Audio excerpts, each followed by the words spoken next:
إلينا رشدا واجعل مؤونتك الحسنى لنا مددا يا رب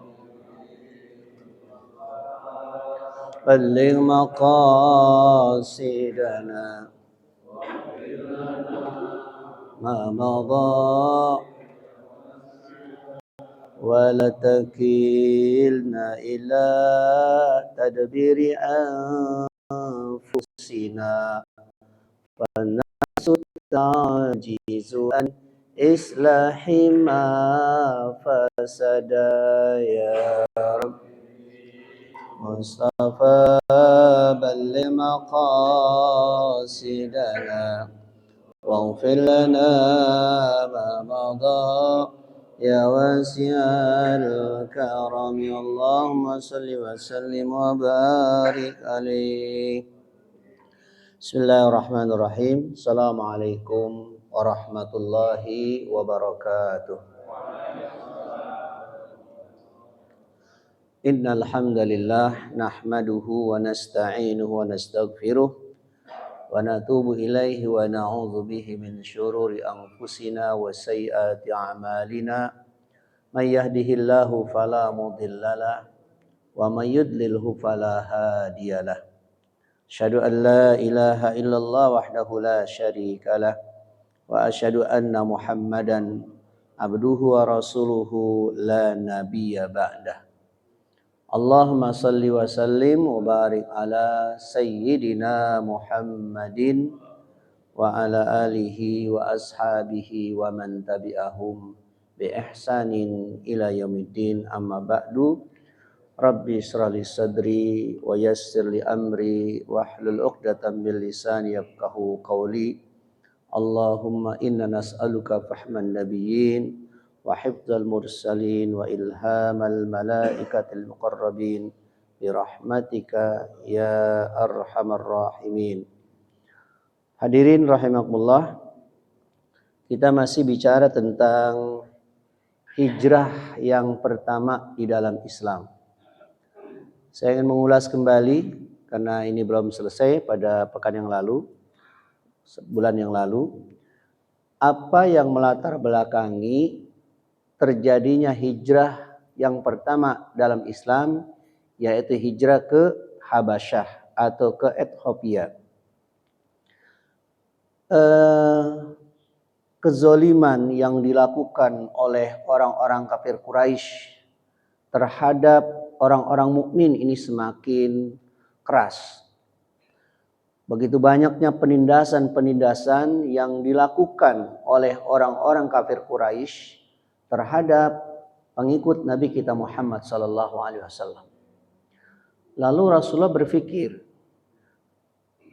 Rasulullah karena beliau kedudukannya sebagai seorang nabi dan dia juga masih punya seorang paman yang sangat disegani, Abu Thalib, maka orang enggak ada yang berani.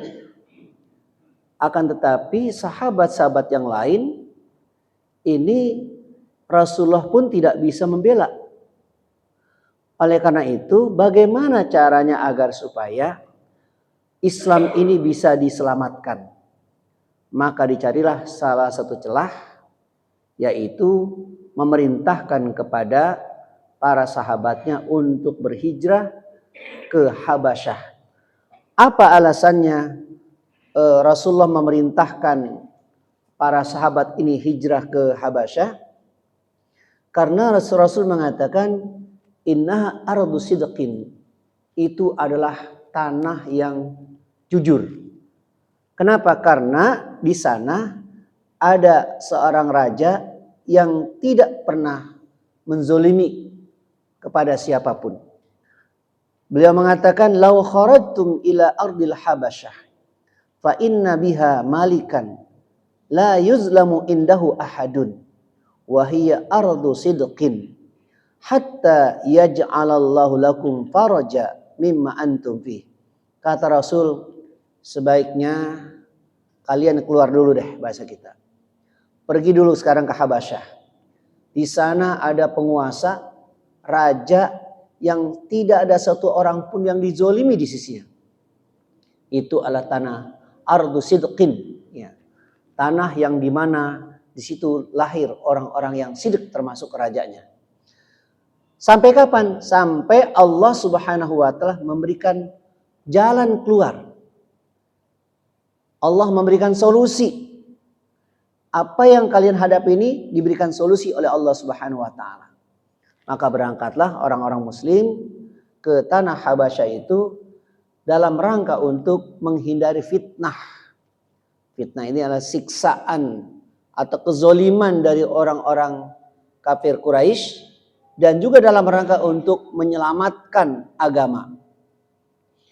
Nah, maka orang-orang yang pertama kali hijrah dalam Islam itu adalah mereka keluarga dari Nabi. Utsman bin Affan, menantu Rasulullah, beserta anaknya yang bernama Ruqayyah. Ruqayyah binti Rasulullah SAW. Wa Abu Huzaifah dan istrinya. Zubair bin Awam. Ini juga masih keluarga. Mus'ab bin Umair, Abdurrahman bin Auf dan yang lain sebagainya. Berangkatlah bahkan sekitar 85 atau 87 atau 89. Berangkat ke Habasyah. Konon ada yang mengatakan ada dua angkatan. Yang pertama 80-an, kemudian setelah itu ada lagi rombongan yang kedua. Dan ketika mereka berada di sana ini, ternyata disusul oleh orang-orang kafir Quraisy dalam rangka ingin melakukan diplomasi kepada Raja Habasyah agar supaya orang-orang yang berhijrah ke Habasyah ini dipulangkan, ya, dipulangkan. Tapi ternyata tidak serta merta Raja Najasyi ini menyetujui. Walaupun mereka itu sudah melakukan lobby kepada para punggawa-punggawa, bahkan kepada uskup-uskup, karena kan Habasyah ini negeri Nasrani, ya. Orang-orang Nasrani, negeri Nasrani. Maka mereka memberikan hadiah-hadiah kepada para ajudan-ajudan sebelum mereka ini bertemu dengan Raja Najasyi. Dan memang yang melakukan pendekatan ini itu memang orang-orang yang sangat dikenal bisa melakukan diplomasi. Di antara di sini adalah Amr bin As, ya. Abdullah bin Abi Rabi'ah.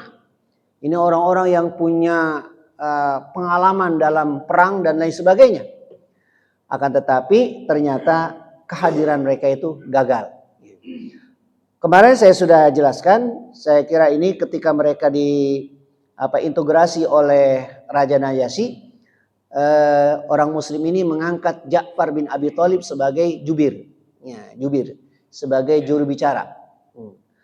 Untuk menyampaikan kenapa mereka lari ke Habasyah. Karena Amr bin As ini menyampaikan kepada mereka, ini orang bawa agama baru, meninggalkan agamanya dan juga tidak masuk kepada agama kalian, tetapi orang ini membawa agama baru, katanya.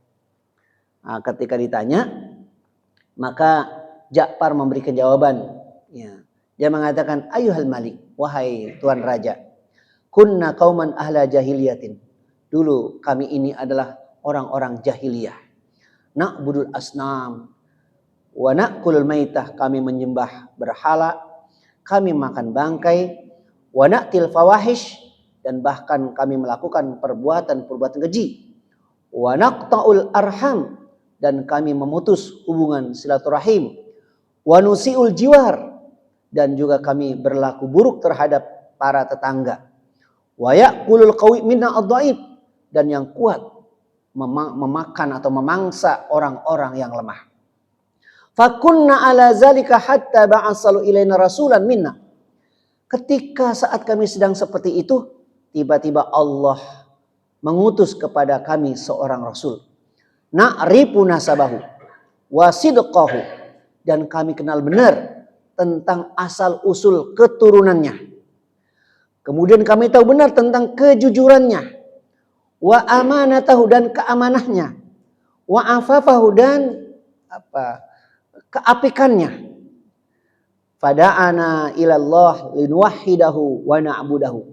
Lalu Rasul itu mengajak kami untuk bertauhid kepada Allah, mentauhidkan Allah dan menyembahnya. Wa nakhla'u ma kunna na'budu nahnu wa aba'una min duni. Dan kami lepaskan semua apa-apa yang pernah kami sembah dan juga disembah oleh bapak moyang kami semuanya. Nenek kakek kami yang disembah oleh mereka. Minal hijarati wal ausan, baik itu batu maupun berhala-berhala. Wa umirna bisidil hadis, dan juga kami disuruh berkata jujur. Wa adail amanah, dan menyampaikan amanah. Wa silaturahim, menyambung hubungan silaturahim. Wa nahana anil fawahish, dan menjauhkan perbuatan-perbuatan keji. Fa shadaqnahu wa amanna bi, maka kami percaya dan kami beriman kepadanya. Wattaba'nahu ala ma ja'a bihi minallah, dan kami mengikutinya apa-apa yang diturunkan oleh Allah Subhanahu wa taala. Kemudian fa'ada alaina qaumuna fa'azzabuna wa fatanuna an dinina liyarudduna ila ibadatil ausan. Tiba-tiba kaum kami ini marah. Kaum kami memaksa kami untuk kembali kepada agama nenek moyang kami, agama dahulu. Lalu mereka menyiksa, ya, menyiksa dan menghukum, memfitnah kami. Dan mereka memaksa kami dan berbuat zalim kepada kami. Wadayyaqu alaina, dan mempersempit ruang gerak kami. Lalu akhirnya kharajna ila biladika, kemudian kami keluar untuk berhijrah ke negeri Anda. Ini yang melatar belakangi, ya. Sampai akhirnya kemudian mereka belum berputus asa, mereka juga mencurigai dia dianggap orang Islam ini menghina keyakinan yang dia yakini oleh Najasyi. Tetapi ternyata itu disanggah oleh Ja'far bin Abi Thalib. Kemudian ketika mereka ditanya, ketika orang Muslim ditanya tentang bagaimana sikap mereka terhadap Nabi Isa, kemudian mereka mengatakan apa yang disampaikan oleh Nabi Muhammad SAW, bahwasanya Nabi Isa itu adalah Abdullah, ya, hamba Allah, Rasulullah, bukan Tuhan. Ya. Itu yang disampaikan oleh Ja'far bin Abi Thalib. Dia mengatakan huwa Abdullah wa ruhuhu wa kalimatu alqaha ila Maryam al-Azra al-Batul. Dia adalah hamba Allah, ruhnya dan kalimatnya yang disampaikan kepada Maryam yang masih gadis. Kemudian Raja Najasyi mengambil satu batang ranting yang kecil itu, lalu kemudian dia mengatakan, wallahi ma ada Isa bin Maryam mimma qulta hadzal aud. Apa yang kalian lakukan, apa yang kalian sampaikan terhadap Nabi Isa, keyakinan kami dengan apa yang Anda yakini itu perbedaannya sangat kecil sekali, ya. Bahkan tidak sampai sebesar ranting ini. Para jamaah rahimakumullah, yang pada akhirnya mereka diusir. Tetapi saya ingin menyampaikan yang ditulis oleh Said Ramadan Al-Buti dalam kitab fikih sirahnya. Dia mengatakan bahwa na'khudhu min hadis hijratil muslimin ilal habasyah salasa dilalat. Ada 3 landasan yang bisa kita ambil dari hijrahnya kaum muslimin ke negeri Habasyah. Yang pertama adalah kata beliau, inna dina wal istimsaka bihi wa iqamata da'aimihi asasun wa masdaru likulli quwwatin. Landasan yang pertama adalah bahwa sesungguhnya agama dan berpegang teguh terhadap agama serta menegakkan sendi-sendinya adalah merupakan pondasi dan sumber dari segala kekuatan. Wa huwa asyad li hifdzi kulli haqqin min malin wa ardin wa hurriyatin wa karamah. Dan dia adalah merupakan rajutan untuk memelihara dan menjaga segala kebenaran, baik itu harta, tanah, kemerdekaan dan kemuliaan. Wa min adli hada, oleh karena itu karena wajib du'at ilal Islam wajib bagi orang-orang yang menyeru kepada Islam, wal mujahidina fi sabilih, dan orang-orang yang berjihad di jalan Allah, an yujannidu kulla imkanatihim lihimayatid, untuk memiliki kader orang-orang yang bisa melindungi agama dan prinsip-prinsipnya. Kita jadi di dalam Islam itu, ketika kita menikah pun kita punya cita-cita. Ketika kita punya anak, maka anak kita ini harus menjadi kader sebagai penerus penjaga agama. Apalagi dia seorang dai. Ya. Sebagaimana yang dilakukan oleh Nabi Muhammad SAW ini, ketika dia berhijrah, maka orang yang pertama kali hijrah terlebih dahulu adalah dari keluarga, bukan orang lain. Ini kadang-kala menjadi sebuah penyakit bagi para dai. Dia bisa ngajarin orang, tapi ternyata dia diuji sama keluarganya. Dia nyuruh orang, anaknya menutup aurat, anaknya nggak nutup aurat. Ya. Dia nyuruh orang, misalnya biar supaya anaknya jadi anak yang soleh, anak dia tidak soleh. Ini menjadi tantangan. Tetapi sebetulnya di dalam sejarah pun juga ada. Ya, para dai termasuk seorang nabi yang anaknya juga nggak taat.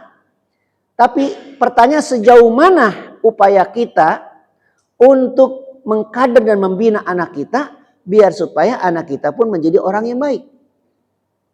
Kenapa? Karena ketika kita punya cita-cita besar, harus kita mulai dari yang kecil. Pertama, kita membina diri kita biar supaya kita menjadi orang yang baik. Setelah kita baik, maka kebaikan itu kita tularkan kepada keluarga kita, istri kita, anak kita. Lalu kalau keluarga kita sudah baik, keluarga kita sudah bisa menjaga ibadah, berakhlak mulia, berakhlak baik, maka kebaikan-kebaikan itu perlu kita tularkan juga ke masyarakat. Dimulai dari islahul fardi, perbaikan secara individu, terus perbaikan dalam keluarga, lalu meningkat kepada perbaikan masyarakat. Dari masyarakat meningkat ke mana tuh? Negara ya. Dari masyarakat ke negara dan seterusnya. Nah, maka dikatakan wa an yaj'alu minal watani wal ardi wal mal wal hayat wasaila li hifdzil aqidah. Hendaknya dia atau mereka harus mampu menjadikan tanah air, bumi, harta, kehidupan sebagai sarana untuk menjaga akidah watara sikhiha, dan memperkokoh akidah itu. Hatta idza iqtadal amr. Ya, sampai terrealisasinya segala apa yang kita cita-citakan. Jadi di dalam sirah Syekh Rahmat Al-Bauti ini berpesan, semuanya itu yang kita miliki ini harus menjadi sarana untuk memperkokoh akidah.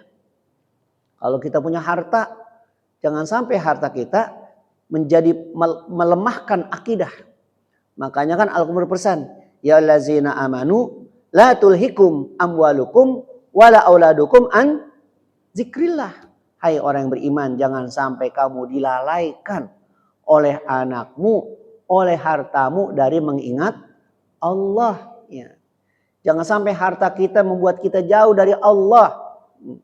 Jangan sampai dulu susah, rajin ke masjid, begitu kaya lupa sama masjid.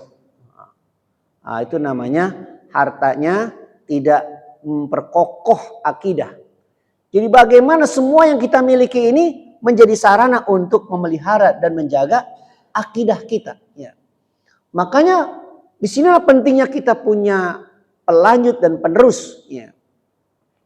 Di mana Allah berfirman, wa'iddu lahum mastata'tum min quwwatin wa min ribatil khail turhibuna bihi adullahu wa aduwakum wa akharina min dunihim la ta'lamunahum Allahu ya'lamuhum.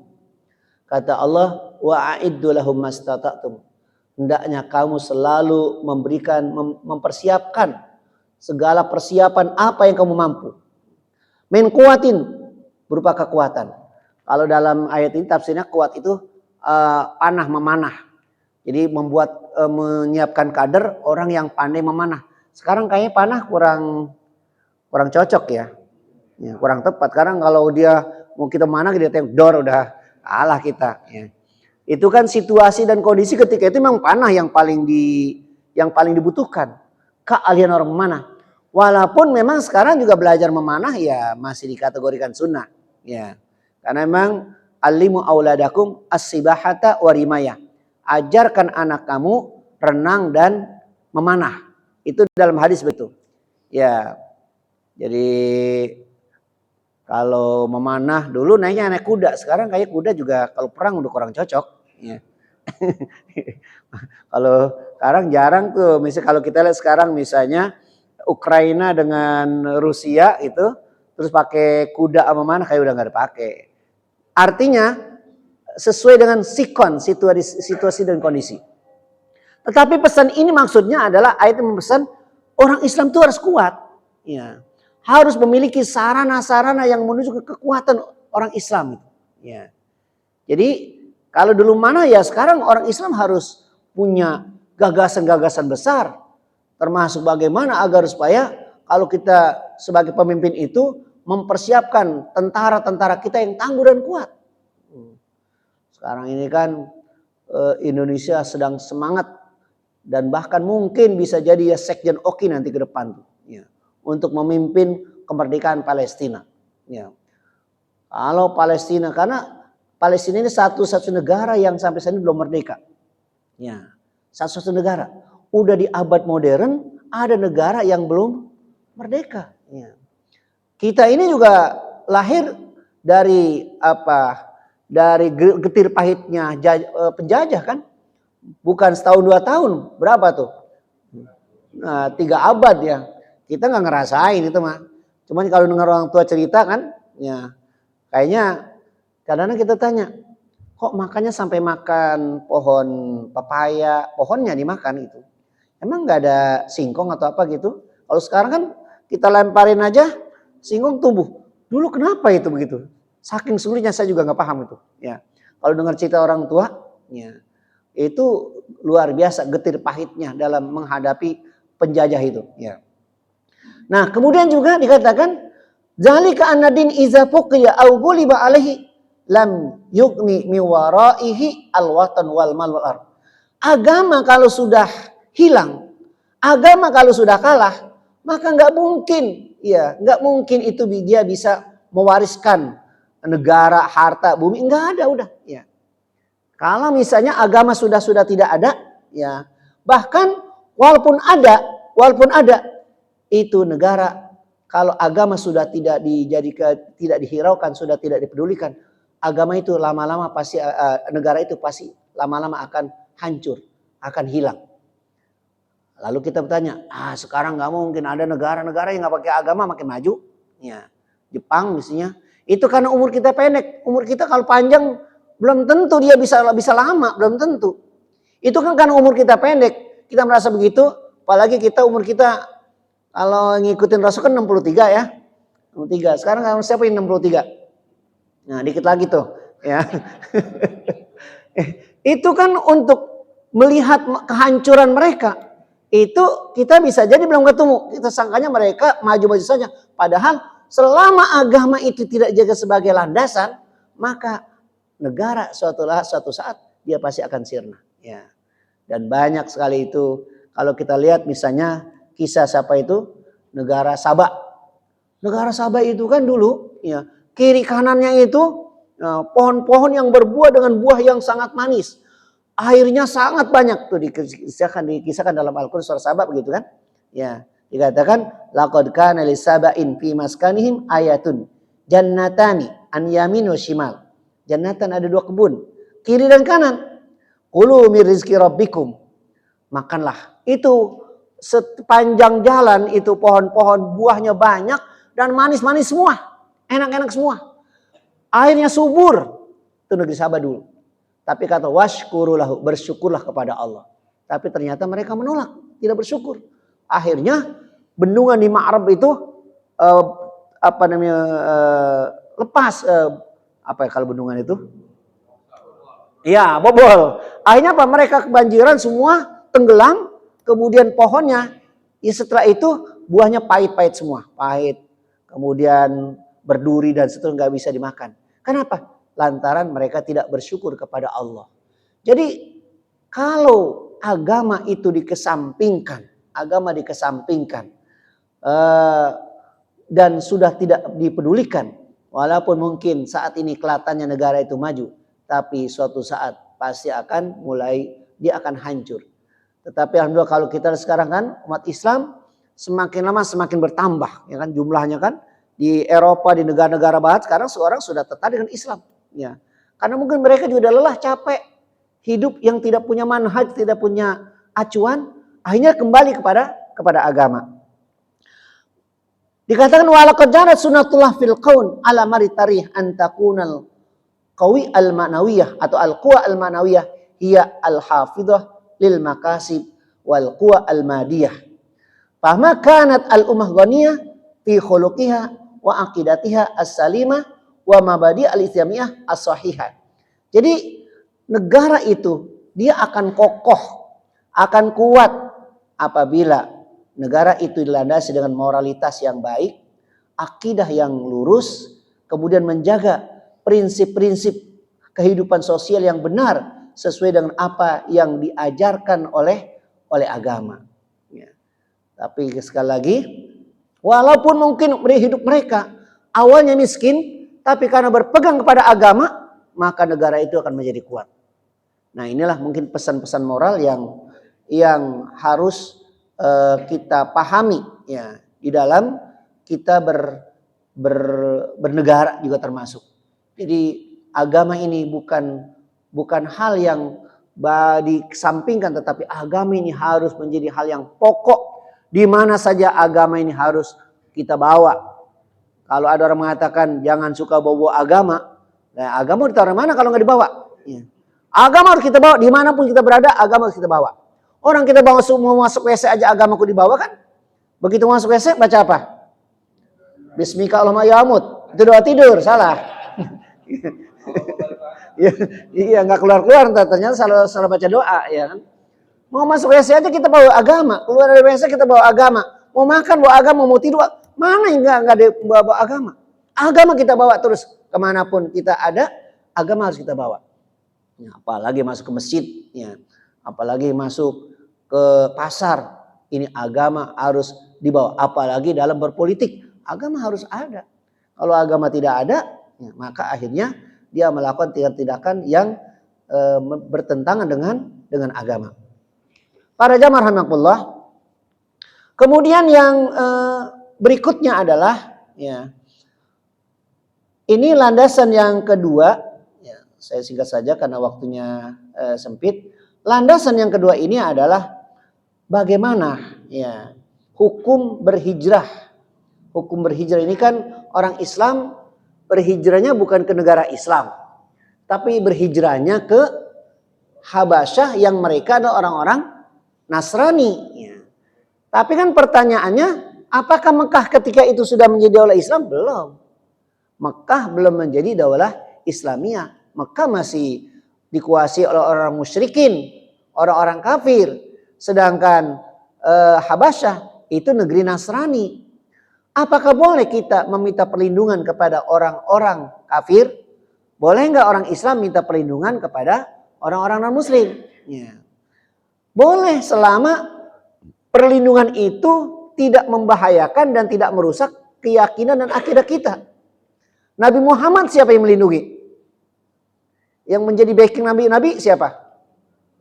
Abu Thalib. Siapa Abu Thalib? Pamannya Rasul. Udah Islam belum dia? Belum. Ya. Jadi boleh kita, ya, kayak gini misalnya Pak.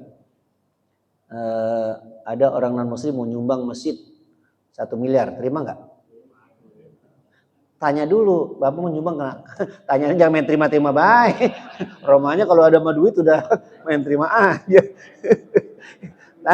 Tanya dulu kenapa Bapak nyumbang? Pokoknya saya pengen nyumbang aja lah. Nggak ada pesan apa-apa? Nggak ada. Nah itu baru. Tapi kalau misalnya dia nyumbang ada syarat-syaratnya gitu kan. Ada syarat-syaratnya, saya mau nyumbang ini biar ini maju. Tapi saya ingin bangun tempat ibadah di sebelah sana. Mohon orang-orang masjid memberikan dukungan. Kan lain lagi tuh. Ya. Kalau dia memberikan syarat-syarat. Jadi boleh menyumbang, kita terima sumbangannya asalkan tidak membahayakan akidah dan keyakinan kita. Tapi kalau dia nyumbang kemudian punya syarat-syarat tertentu, itu yang tidak diperbolehkan. Ya.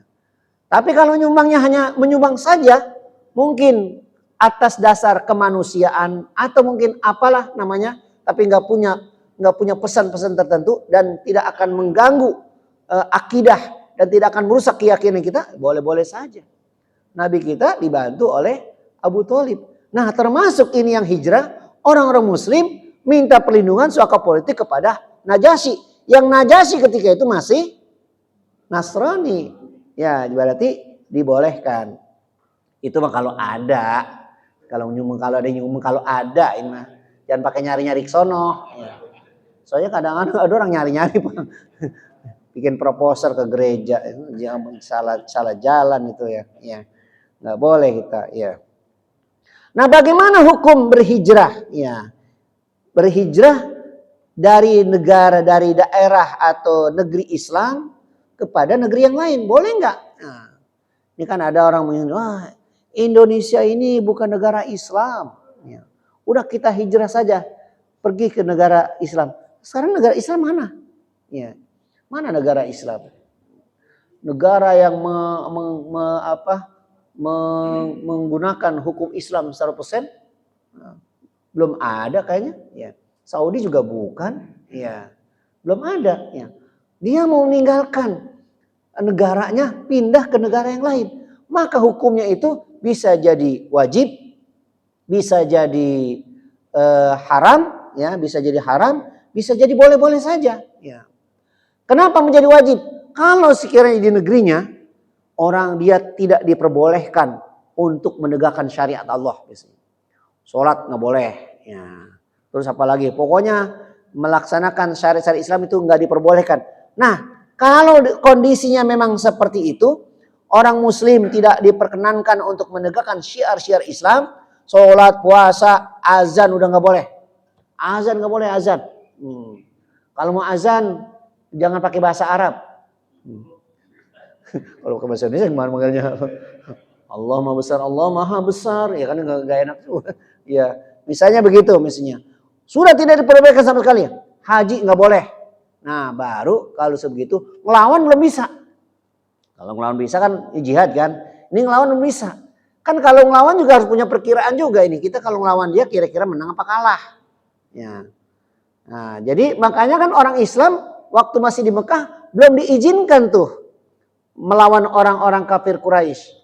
Padahal mungkin kalau melawan juga pasti menang. Tapi belum diizinkan.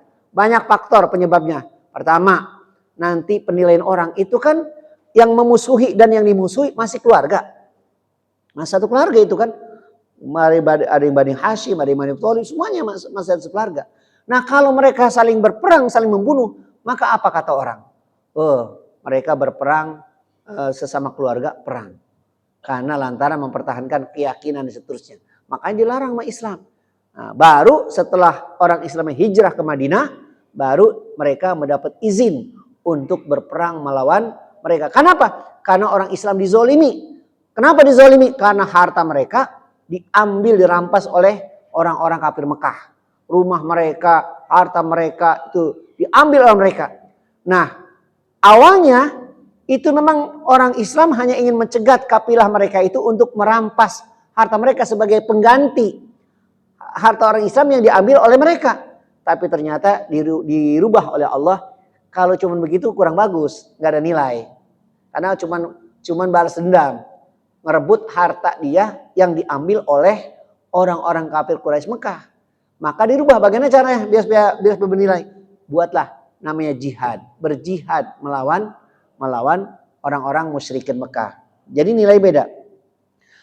Berhijrah juga bisa jadi hukumnya boleh-boleh saja. Ya. Kenapa diperbolehkan? Misalnya daerah kita sedang terjangkit sebuah virus, ya, virus yang orang ini sangat mengkhawatirkan. Negara kita tidak aman dari berbagai macam virus penyakit yang menular. Maka orang diperbolehkan tuh hijrah dalam rangka untuk menghindari musibah tersebut. Boleh. Ya.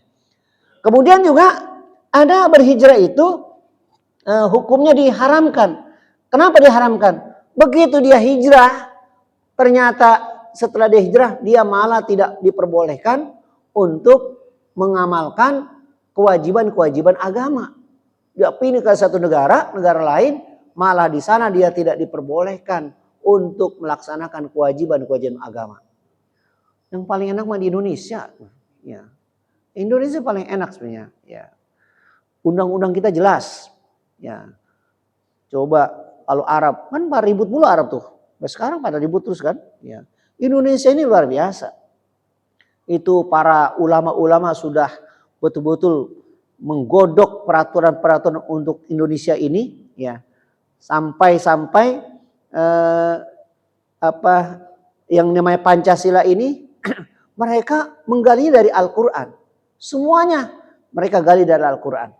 Dan tidak ada yang bertentangan dengan Al-Quran. Oleh karena itu, negara kita landasannya Pancasila udah selesai. Ya. Kalau orang Muslim landasannya bukan Pancasila kan. Tapi kita bernegara, ya Pancasila. Ya. Kalau orang Muslim kan kita ada Al-Quran dan As-Sunnah. Ya. Dalam kehidupan kita. Kenapa? Ya, karena kalau negara sudah jelas tuh. Ya, sudah jelas aturannya. Tapi landasan negara pun itu sumbernya diambil dari Al-Quran dan As-Sunnah. Kemudian yang kedua adalah di mana hubungan Nabi kita Muhammad SAW dengan Nabi Isa Al-Masih alaihissalam. Kalau kita lihat apa yang dilakukan oleh Najasyi ini, dia sebenarnya Nasrani yang jujur sebenarnya. Dia secara keyakinan dia tidak meyakini kalau Nabi Isa itu sebagai Tuhan. Tapi dia meyakini bahwa Nabi Isa itu adalah hamba Allah dan utusannya. Karena kalau dikatakan kalau dia meyakini Isa itu sebagai Tuhan, nggak mungkin ketemu, ya. Nggak mungkin ketemu tuh. Kenapa? Karena dalam Islam dikatakan Isa adalah Abdullah, hamba Allah dan Rasulnya. Lalu yang satu mengatakan Isa adalah Tuhan, nggak ketemu. Tapi kenapa Najasyi itu mengatakan sesungguhnya perbedaan antara yang diyakini oleh Islam dengan yang saya yakini, kata dia, itu perbedaannya tidak sebesar ini, katanya. Dia ambil batang kayu kecil sebesar ini pun nggak ada. Berarti dia orang yang jujur. Nah, ini menunjukkan bahwa apa yang dibawa oleh Nabi Muhammad dengan apa yang dibawa oleh Nabi Isa Al-Masih alaihissalam adalah sama. Yaitu apa? Tauhidullah, mengajak orang bertauhid kepada Allah Subhanahu wa taala. Jadi enggak ada ajakan dari Nabi Isa kepada pengikutnya agar supaya Nabi Isa dijadikan sebagai Tuhan, enggak ada. Ya. Jadi tidak ada ajakan dari Nabi Isa kepada para pengikutnya agar supaya dia disembah. Ya. Jadi enggak ada. Oleh karena itu dikatakan bahwa Najasyi ini adalah orang yang jujur dalam memahami agama. Kemudian yang berikutnya adalah annahu yajuzu lil muslimin an yadkhulu fi himayati ghairil muslimin idza da'atil haja ila dzalik. Tadi saya sudah terangkan. Ini termasuk landasan yang ketiga kenapa orang Islam ini berhijrah ke Habasyah. Maka dikatakan diperbolehkan kepada orang-orang muslimin itu minta perlindungan kepada orang-orang non-muslim apabila memang itu dibutuhkan. Itu dibutuhkan. Ya. Sawan kanal mujir min ahli kitab, apakah kita minta perlindungannya kepada yang namanya ahli kitab atau izkana Nasrani karena Najasyi ini ada Nasrani atau selain dari itu. Walaupun setelah itu ternyata Raja Najasyi juga masuk Islam, di mana Rasulullah SAW menyolatkan salat salat gaib ketika Najasyi itu meninggal dunia. Nah, para jamaah rahimakumullah, jadi hijrah ini menjadi sebuah keharusan apabila di saat itu kita tidak mampu dan tidak diperbolehkan untuk melaksanakan syariat-syariat Islam yang diperintahkan oleh Allah Subhanahu wa taala dan kita pun tidak punya kemampuan untuk melakukan perlawanan, maka kita wajib berhijrah. Karena di dalam ayat itu dikecam orang yang tidak mau berhijrah. Kata Allah ketika Allah menyampaikan firman-Nya, innallazina tawaffahumul malaikatu zalimi anfusihim qalu fima kuntum qalu kunna mustad'afina fil ard qalu alam takun ardullahi wasi'atan fatuhajiru fiha fa ulaika ma'wahum jahannam wa sa'at masira. Ketika Allah Subhanahu wa taala menyampaikan sesungguhnya orang-orang yang diwafati oleh para malaikat karena mereka menzalimi dirinya sendiri. Mereka ditanya, "Bagaimana keadaan kalian?" Wah, kata dia, "Kami adalah orang-orang yang mustad'afin, orang-orang yang tertindas," kata dia, "di atas muka bumi ini." Lalu dikatakan, "Bukankah bumi Allah itu luas?" Ya. Fatuhajir pihak, bukankah bumi Allah itu luas yang kamu bisa berhijrah ke tempat yang lain? Ya. Tapi kenapa kamu malah diam di situ? Kenapa kamu tidak mau berhijrah? Ya. Maka orang-orang yang seperti kata Allah, faulaika ma'wahum jahannam wa sa'at masira. Mereka itu tempat kembalinya adalah jahanam dan itu adalah seburuk-buruk tempat kembali mereka. Nah, para jamaah rahimakumullah, ini mungkin yang kita bahas terkait dengan hijrah orang muslimin yang pertama itu ke Habasyah atau sekarang Ethiopia yang sangat asing sudah barang tentu karena apalagi mereka orang muslim ini kan melalui pelabuhan namanya pelabuhan Syuaib di daerah Laut Merah. Jalannya saja dari Mekah ke Laut Merah itu berapa jam? Jalan kaki. Jangan dibayangin kayak sekarang. Kalau kita kayak gitu zaman dulu, hidup kayak zaman dulu, jangan-jangan kita malah bukan pengikut Rasul kali ya. Iya. Ngeri juga. Tapi alhamdulillah ini berkat perjuangan Nabi dan para sahabat serta para ulama-ulama sehingga kita mendapat hidayah dan menjadi seorang muslim. Masya Allah, luar biasa. Ini nikmat yang besar yang perlu kita syukuri. Kita nggak capek-capek cari hidayah. Ternyata orang tua kita muslim, maka kita menjadi muslim. Tinggal kita bagaimana bisa mengamalkan Islam ini dengan sebaik-baiknya. Yang sehingga kalaupun kita mati dalam keadaan Islam. Saya kira ini ada yang mau kita diskusikan?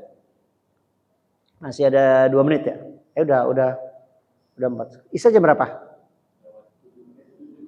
7 menit. 7 menit. Masih 3 menit kalau ada yang mau nambah dari apa yang saya ngomongin. Kayaknya pada diem baik. Hah?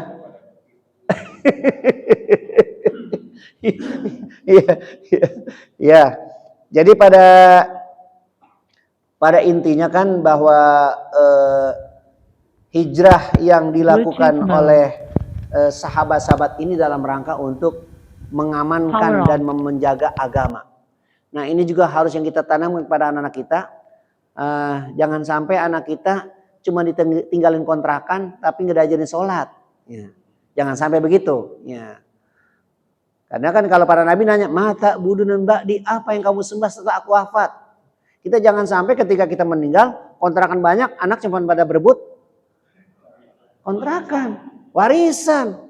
Kalau diwarisin, apalagi udah nggak punya warisan, anaknya geblek semua, kan repot ini ya. Ya. Warisan nggak punya, anaknya nggak ada yang tinggalin pelajaran agama sehingga nggak ada yang ibadah. Apa yang bisa kita bawa? Nah ini pesan-pesan ini sebenarnya sangat bagus buat kita mengingatkan bahwa kita ini harus ada orang yang bisa melanjutkan perjuangan kita. Kalau kita mungkin merasa diri kita sudah lumayan, maka anak kita harus lebih. Ya. Kalau kita misalnya bisa baca Quran, anak kita harus lebih bisa baca Quran. Jangan sampai bapaknya pintar baca Quran, anaknya kan bisa baca Quran. Aduh, nauzubillah min zalik ya. Jadi makanya mudah-mudahan anak-anak kita semua ya Pak ya, Masya Allah. Kalau kita meninggal anak kita nggak ada yang benar, aduh ya Allah, apa yang kita bawa nantinya? Ilmu nggak ada, sholat nggak pernah khusyuk, ya. Sedekah pelit, apa juga puasa mau puasa, tapi ternyata pahalanya nggak ada. Ngomongin orang mulu, apalagi coba nggak ada yang bisa kita bawa. Nauzubillah min zalik. Ya kita berupaya memperbaiki diri kita, keluarga kita, lalu kemudian kebaikan-kebaikan itu kita tularkan kepada yang lain, biar supaya kita mendapatkan apa yang dikatakan oleh Allah, Rabbana hablana min azwajina wa dzurriyyatina qurrata a'yun waj'alna lil muttaqina imama. Al-Fatihah. Bismillahirrahmanirrahim. Alhamdulillahirabbil alamin arrahmanir rahim maliki yaumiddin. Iyyaka na'budu wa iyyaka nasta'in ihdinas siratal mustaqim. Ada yang nanya, Pak? Iya, Pak. Siap.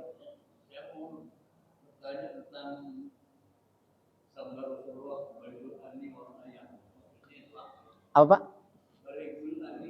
Oh, baligo anul ayah.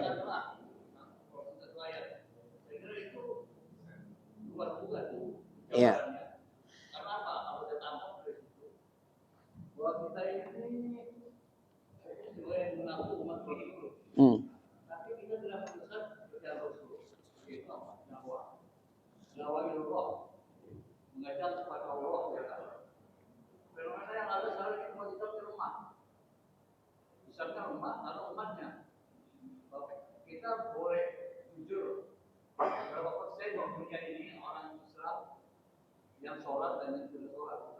Iya.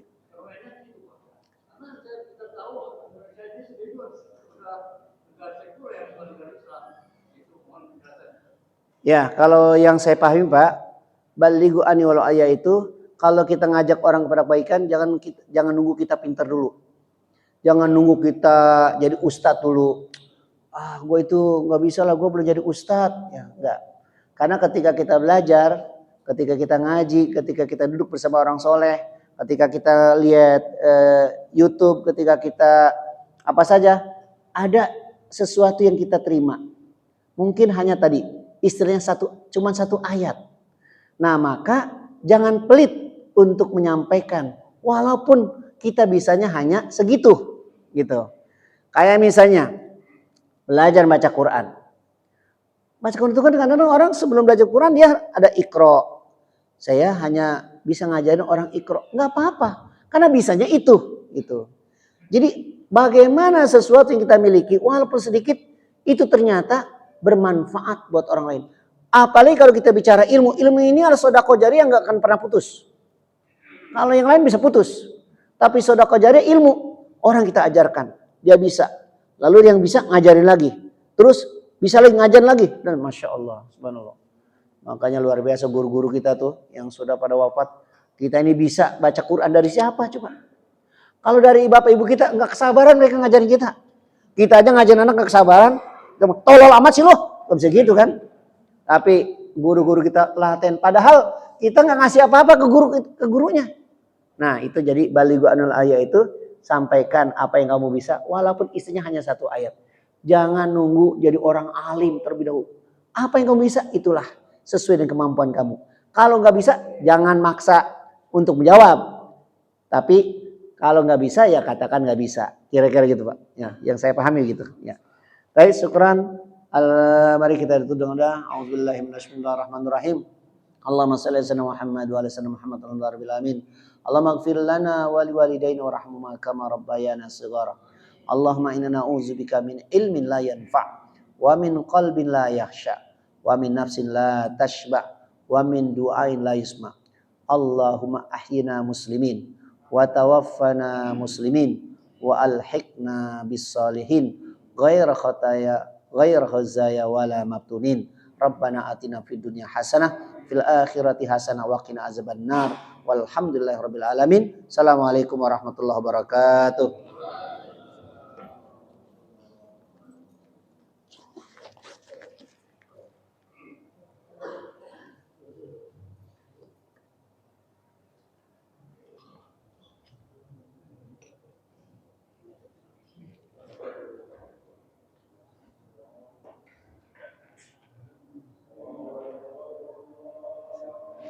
Itu belum dicoba. Iya, lupa. Ada di YouTube ya. Iya, sudah tahu belum? Belum. Apa alamatnya? Ya.